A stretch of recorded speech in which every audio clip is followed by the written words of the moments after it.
Well, we'll start with some security matters, and security analyst Adam Bona is demanding the dismissal of the Odoko Divisional MTTD Commander ASP Kinsley Kanda for his poor handling of the case involving an officer who drove into bystanders and killed one person at Atiko Junction near Kanishi in Accra.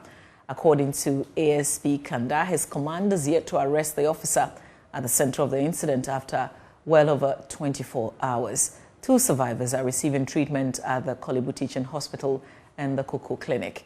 The policeman who was driving the Toyota Vitz vehicle was said to have been pursuing an errant trotro driver who he tripped over a mound and veered onto the pavement, ramming into people. Parts of the body of the deceased victim, identified only as Abena, were severed. Manuel Kwanting of our security desk visited the scene and came through with this report.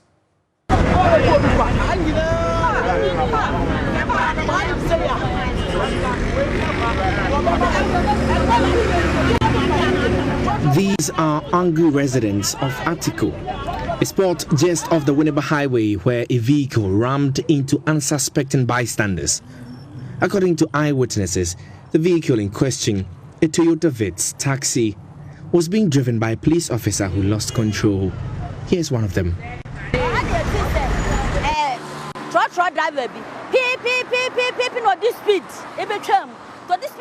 We all just heard loud honks from a trotro vehicle running at top speed just drive past us. In just a few seconds, we saw a taxi tailing it. The taxi veered off the main road and knocked down one man there. It then crossed over to the other pavement and knocked down one lady. Her name is Abena. As we were wailing, a policeman emerged from the crowd. We even thought he was just here to calm the tensions until he said he was the driver of the taxi and that he was pursuing a trotro driver.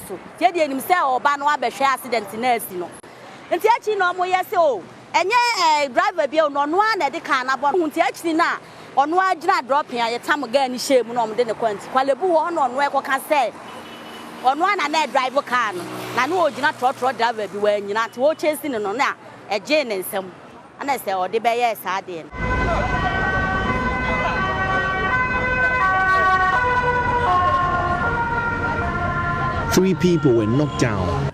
Even though 2 of them are currently receiving medical treatment, one of them died on the spot.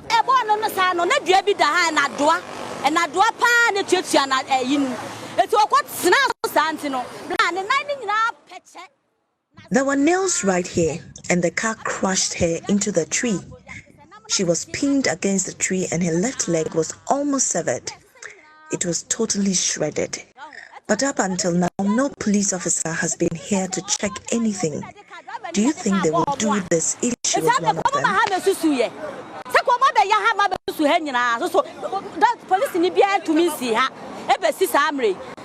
This has left many of the vendors at the spot, which is one of the busiest bus stops on the stretch, visibly spooked. This lady has been selling breakfast meals at Atiko Junction for years. I am extremely terrified. I couldn't even eat the whole day. Yesterday, I had to throw away all the food I had cooked.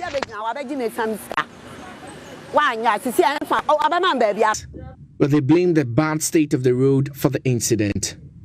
They want the deep gullies and potholes to be fixed to avert a recurrence. This is the second reportage that I'm doing on this bad road. And what I'm saying is that it's a major contributing factor.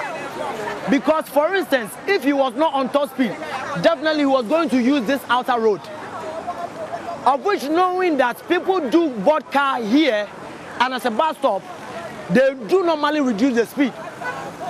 Because of this bad road, they don't use the outer road again. They all use the highway.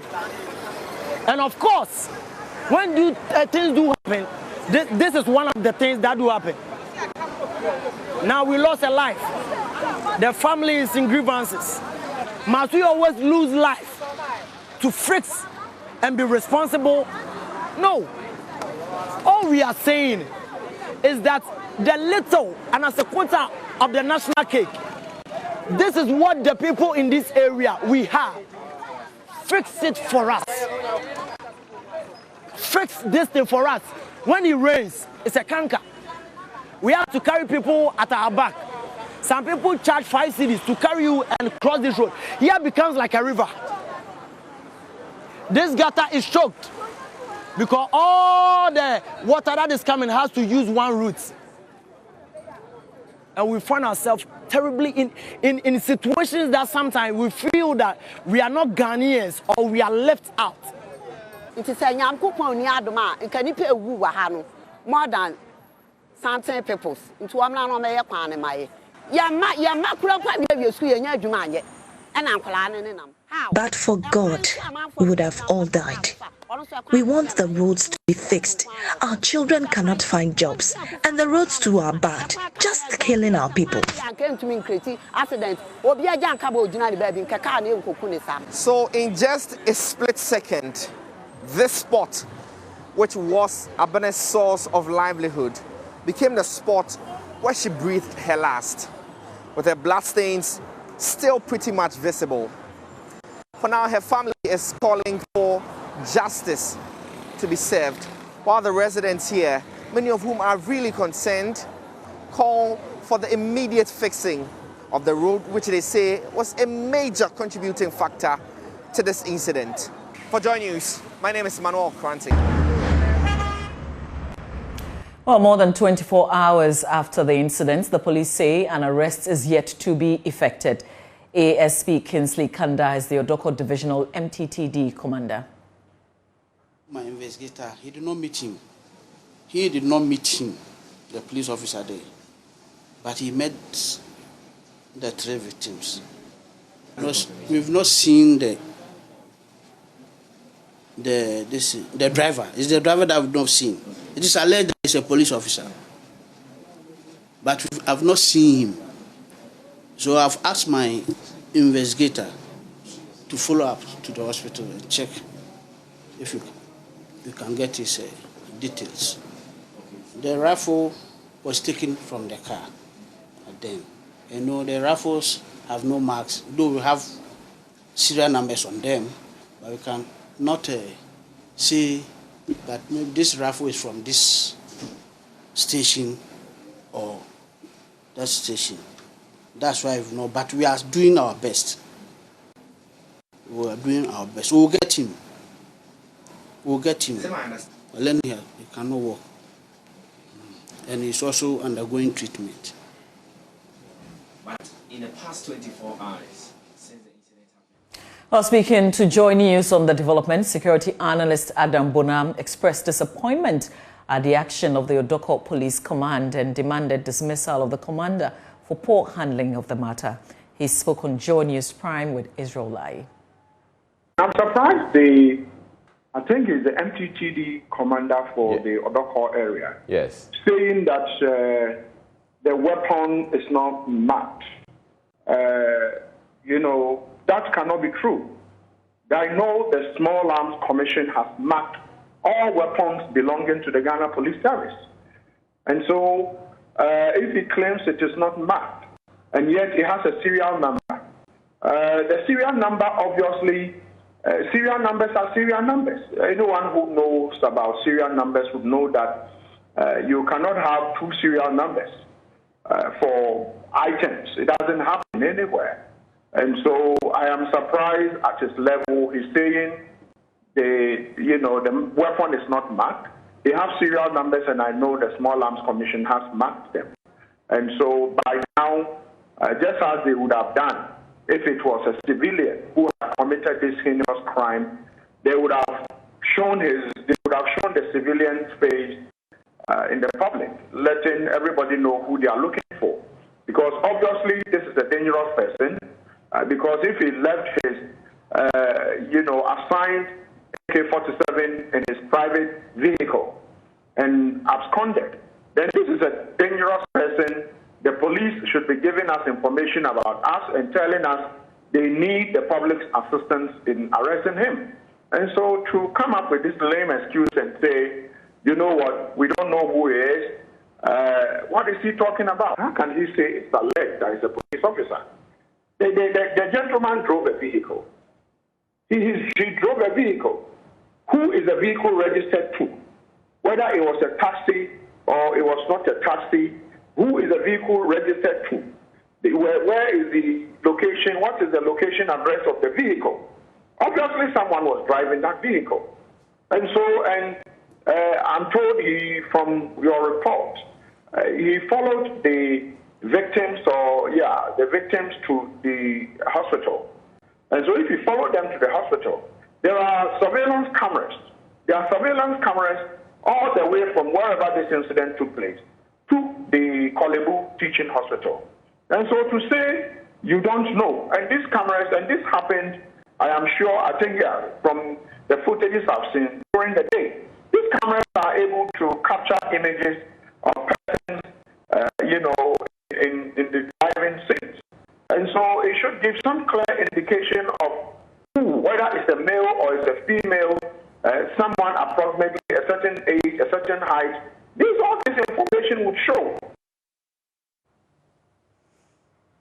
Well, the Odoko Police Command said it has since handed over the matter to the regional police quarters for further action. Away from that, a senior lecturer at the University of Ghana, Professor Ransford Jampo, has described as false talk a comment by the head of public affairs of the Fair Wages and Salaries Commission to the effect that unhappy teachers should resign from their jobs.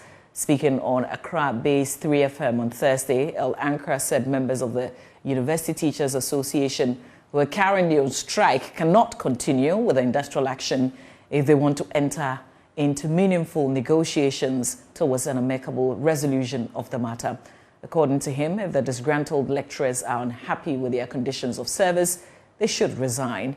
But in a Facebook post on Thursday, Professor Jampo, obviously incensed by the comment, wrote, quote, telling teachers that if they aren't happy with their conditions of service, they should resign is the most foolish talk that can only proceed from the buccal cavity of a small-minded person and who couldn't fully benefit from formal education, unquote.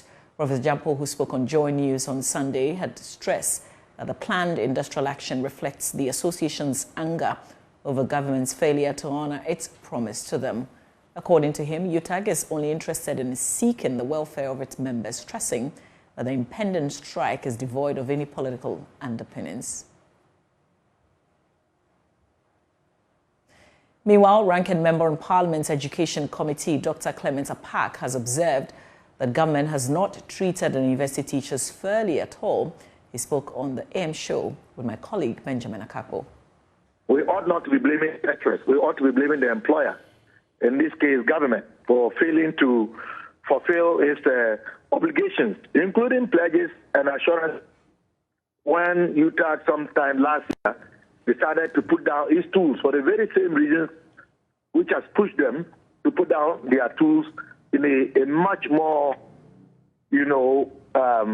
forceful way, so to speak, this time. You see, government has a responsibility to ensure that state institutions function the way they ought to.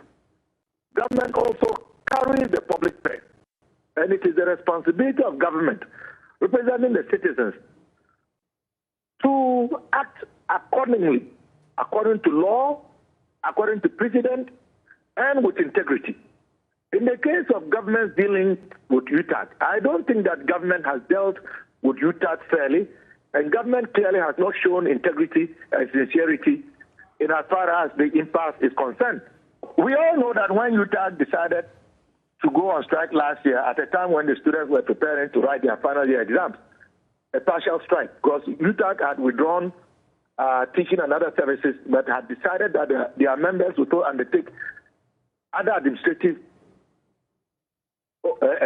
obligations. Government then decided to engage UTAG. And the reason why UTAG gave at that time was that they felt that government was not taking the organization or the union seriously. They started many times when they would go to meetings and none of the key ministers would be there, and in this case, ministers for education, health, employment, and labor. Times when only one minister out of the three would be there. And so they had gotten tired of going to meetings where one or the other minister wouldn't be there, or sometimes nobody there with the capacity to make. I remember they had resisted because they had lost faith in the government side. It took the vice president, current vice president, to intervene, and pledges were made that their issues will be addressed. Several months down the line, nothing has been done. And it's as a result of nothing being done that UTAG decided to go on a full-blown strike as we are currently experiencing. So if this issue is going to be resolved, it is going to have to take government to do the needful, because the assurances given and the pledges that were made were the reasons why UTAG decided to go back to the classroom last year. Now, come February 8th, 2022, a group of notable citizens who have identified themselves as concerned mobile network subscribers will be boycotting the ongoing SIM card re-registration exercise. The objective is to protest the stressful process subscribers are being put through to re-register their SIM cards. According to the concerned mobile network subscribers, they are ready to risk losing their SIM cards regardless of the implication. The Tuesday, February 8 nationwide protest is dubbed No Calls Day. Chief Executive of the Telecoms Chamber, Dr. Ken Ashigbe, is a lead campaigner of the No Calls Day protests. And I agree with the need to do SIM registration. I think it's a national critical imperative that has to be done. What we need to do is to work together, all stakeholders, work together to ensure that we can do this in such a way that the user experience is good enough for all citizens. So I hope that we will be able to engage with everybody, including the concerned group that you're talking about, to be able to ensure that we can have a better user experience for the consumer. Because definitely a boycott will have financial implications not only for the MNOs, but for every call that is made, there's CST that is charged, there taxes that is charged on it.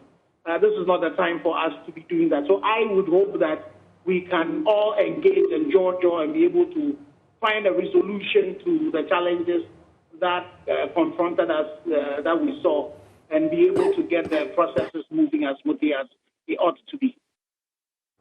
Electrochem Gala Limited, the company contracted to mine salt in the Songo Lagoon, has disassociated itself from the attack on Radio Adapt, which occurred yesterday.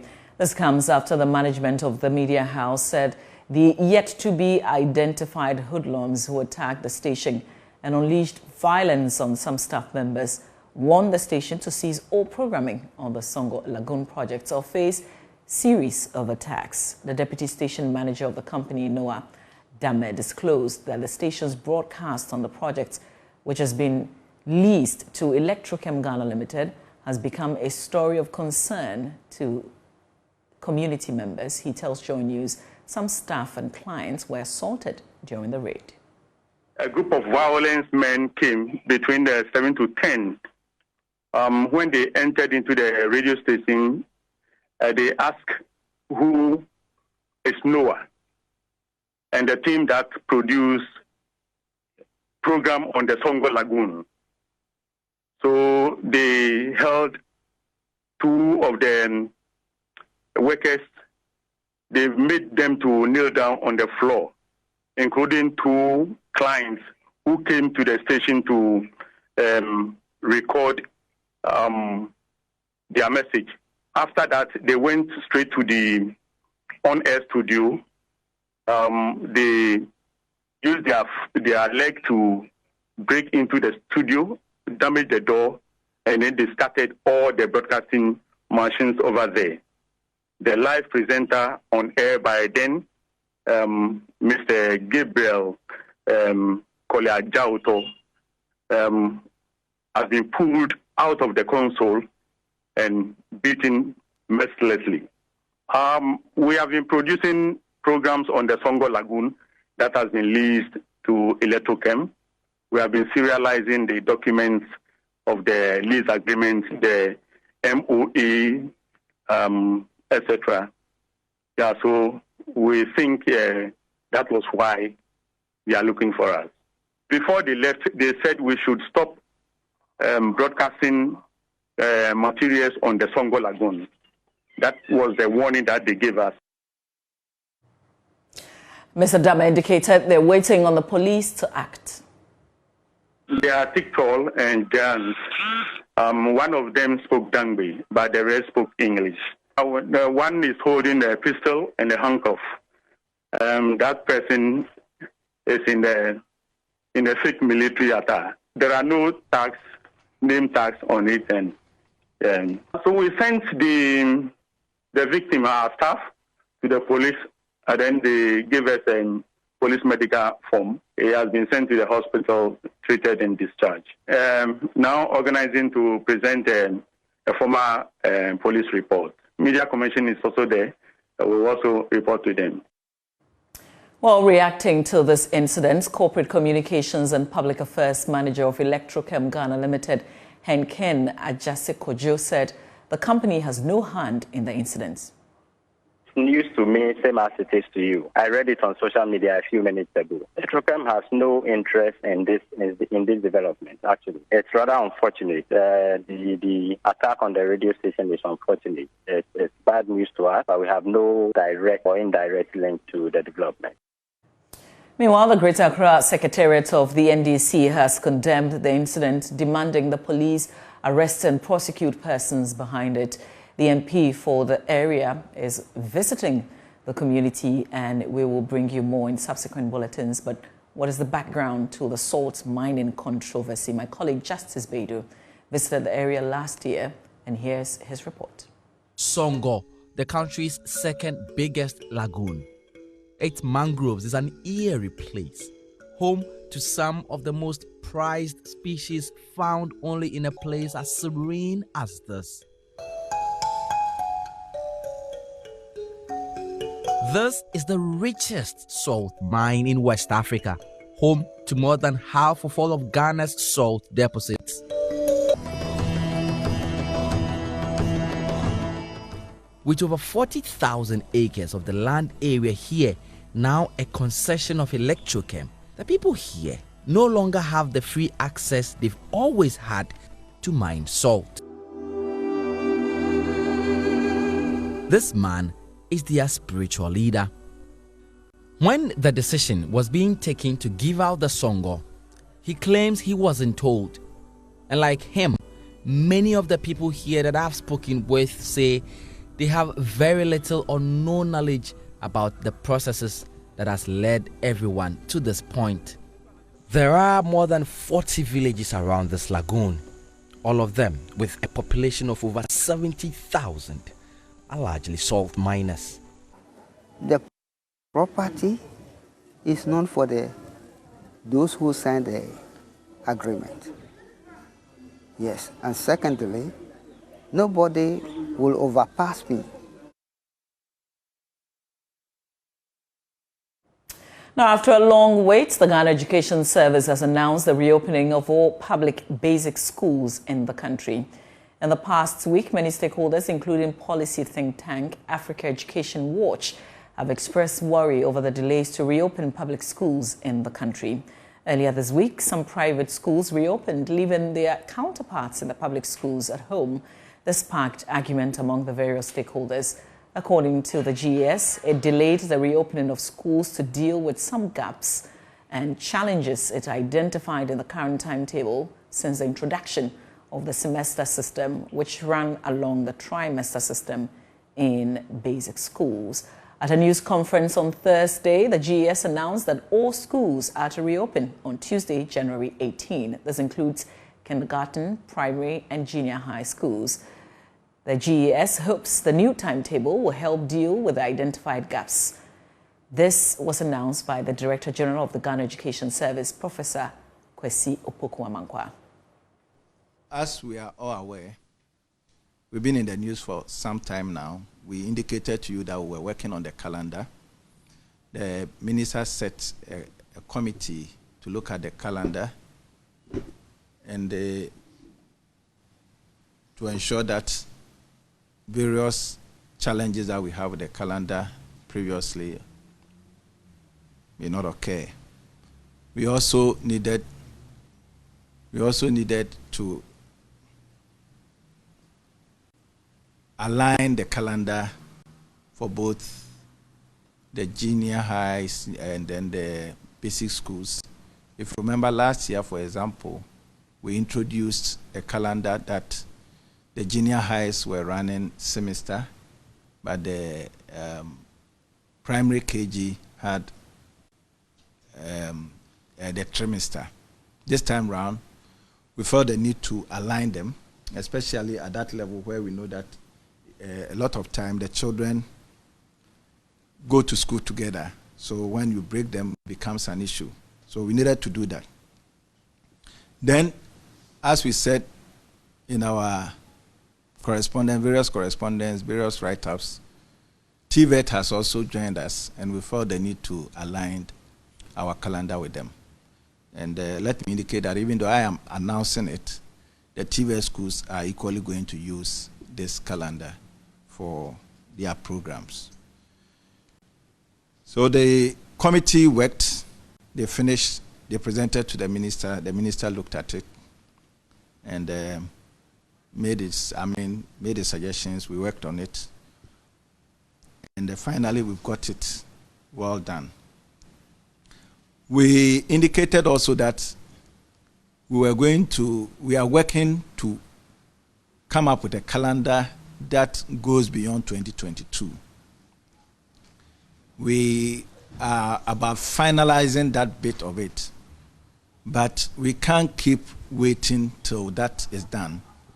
And for that matter, the 2022 calendar, which is ready, we have called you here to announce it.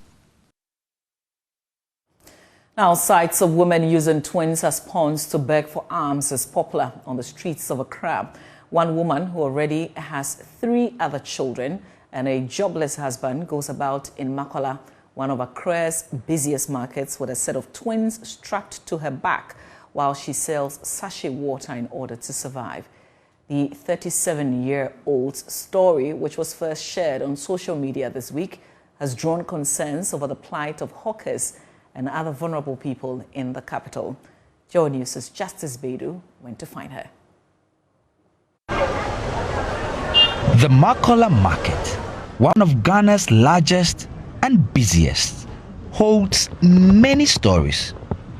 Here, several business deals are opened and closed every day, but everyone here has his or her own story. Mma Adiza is one of the many who were here. She has 5 children.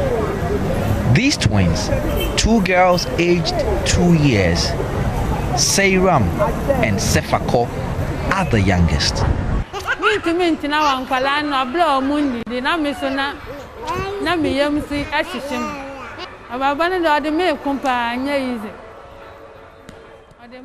I can't look on while my children die of hunger.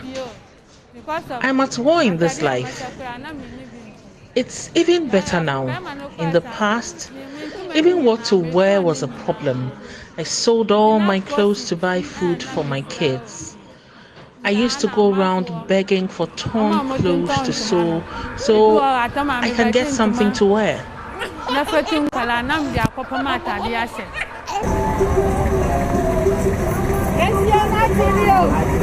Abiba travels from Ablikuma, more than 2 hours travel time with public transport. Her twins strapped to her back to come and sell sachet water here.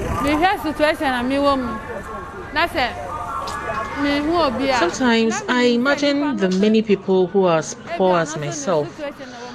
Sometimes I get sad and cry. People insult me every day. They ask why I walk on the sun with my twins selling water. It breaks me down and I cry.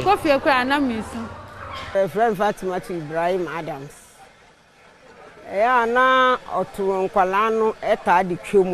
She used to come here, and when people see her, they give her some money, but she was uncomfortable with begging, so she decided to take the kids and go around to sell water.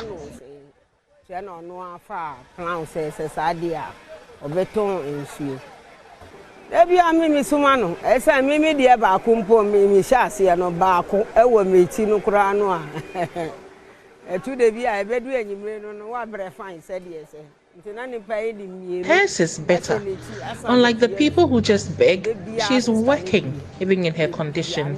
I admire her bravery because it is not even easy just carrying one child on your back.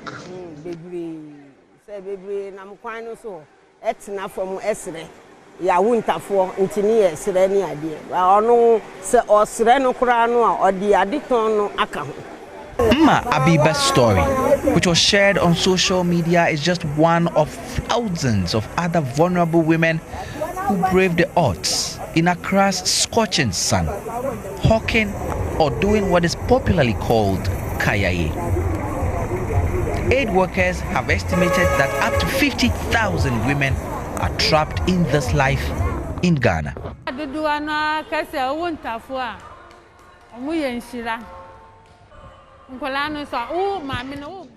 They say having twins comes with a blessing, so I know things will get better. I don't joke with these kids. Even if I have 10 CDs, I will use everything to buy food for them. Like many of Accra's thousands of hawkers, Adiza doesn't know her future or that of her children. But she hopes, against all odds, that someday, somehow, she can get herself and her children off the street.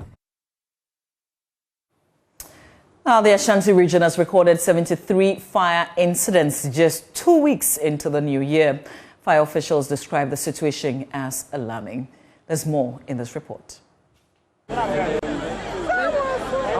Records from the fire service indicate that 1,111 fire incidents were recorded in 2021. This is an 11.4% reduction from the 1,254 incidents recorded at the end of 2020. But the fire service is worried at the 73 fire incidents recorded in the region since the beginning of this year. The last incident killed a 65-year-old man at Kronom in the Swami municipality.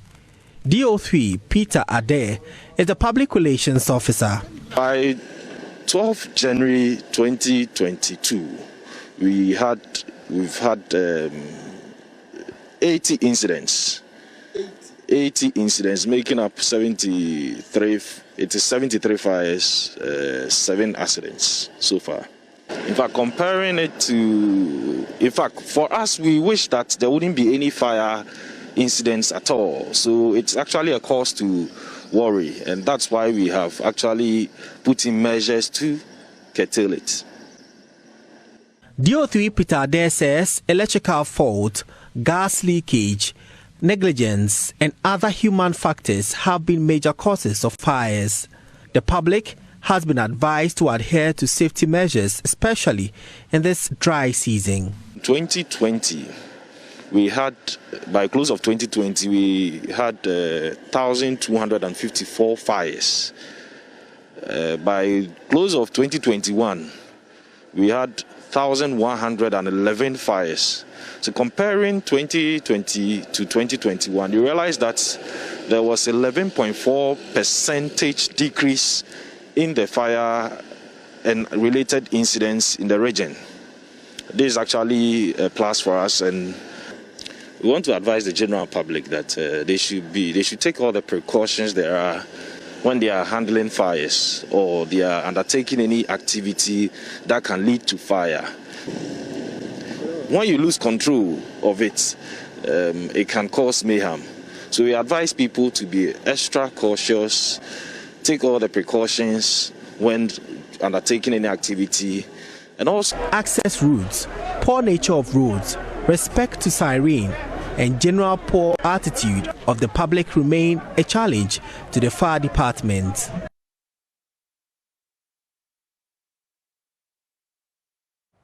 While you're watching Joy News today, we'll take a breather. I will be back with business.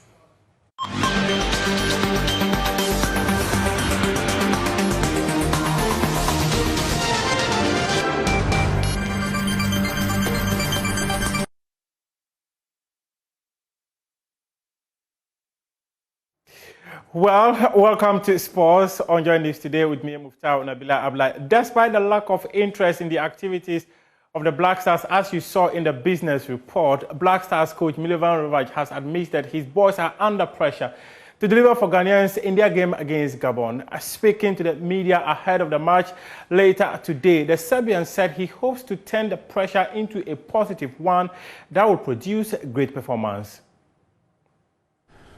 After the first match, the situation is like that. As you said, Gabon has 3 points. We are still without any points, but, next match, we have opportunity to win first 3 points for us. So we are concentrated. Our state of mind is excellent. We have faith in our abilities. So we are preparing well, and the boys are raring to go and ready to deliver. We are doing everything in our power to make this happen.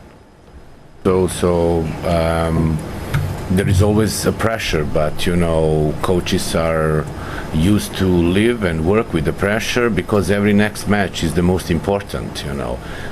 We still have 2 matches to play in our group, so we are thinking about the next one, Gabon match. This is the most important match for us at the moment, and we are trying to to channel this pressure into a positive performance. We analyzed the match the following day, and I was pretty happy with most of the aspects of the game as my players did.